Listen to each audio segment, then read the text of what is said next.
Winner और loser में सिर्फ सोच सोच का फर्क है।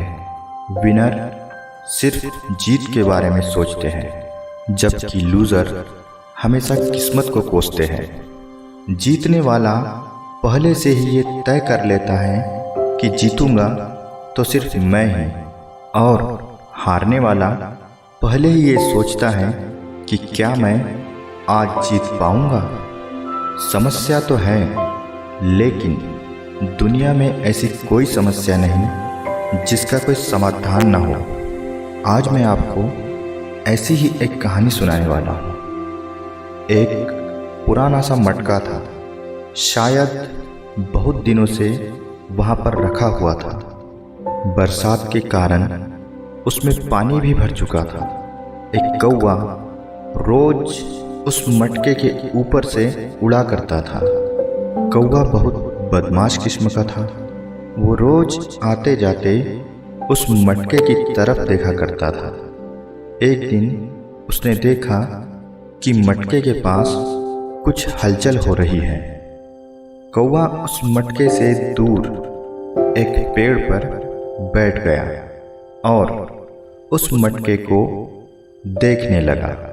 उसने देखा कि एक छोटा सा मेंढक उछलता हुआ आता और उस मटके के अंदर पानी में चला जाता। फिर थोड़ी देर बाद बाहर आता और फिर से वो उस मटके के अंदर कूद जाता।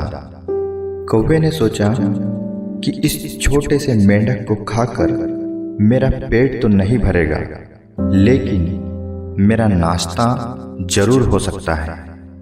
कौवा जाकर उस मटके के मुंह पर बैठ गया और उस मेंढक के बाहर निकलने की राह देखने लगा। कौवा बड़े ध्यान से मटके के पानी में देखने लगा।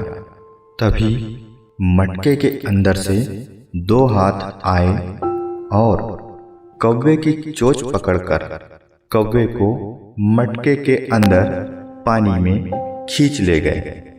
कौवा बहुत तड़पता रहा, लेकिन वो उस मटके से जिंदा बाहर नहीं निकल सका। वो उस मटके में ही मर गया। असल में कौवे को अंदर खींचने वाले दो हाथ उस छोटे मेंढक की माँ के थे।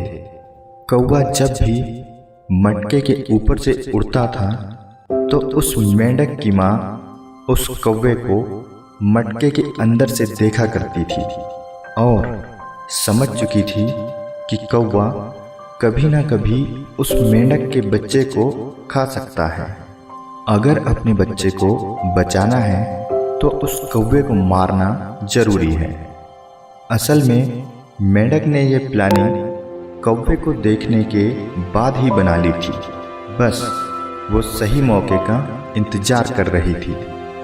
दोस्तों, इस कहानी से हमें दो बातें सीखने को मिलती हैं। पहली कि उस डर की वजह को आपको दूर करना होगा जिससे आप डरे हुए हैं, और दूसरी कि आपको अपने लक्ष्य को हासिल करने के लिए प्लानिंग बनानी जरूरी है। हम लोग जब किसी काम को अचानक ही बिना प्लानिंग के करते हैं तो हमारे सक्सेस होने के चांसेस बहुत कम होते हैं, लेकिन अगर हम किसी काम को प्लानिंग बनाकर करते हैं तो हमारा सक्सेस होना 100% श्योर होता है। हमें अपने दुश्मन को कम नहीं आंकना चाहिए, लेकिन हमें अपने आप को भी कम नहीं समझना चाहिए, क्योंकि समय आने पर एक छोटी सी चींटी भी हाथी को धूल चटा देती है। आपका हौसला और आपकी हिम्मत ही ये तय करती है कि आपको आगे कहाँ पहुँचाना है।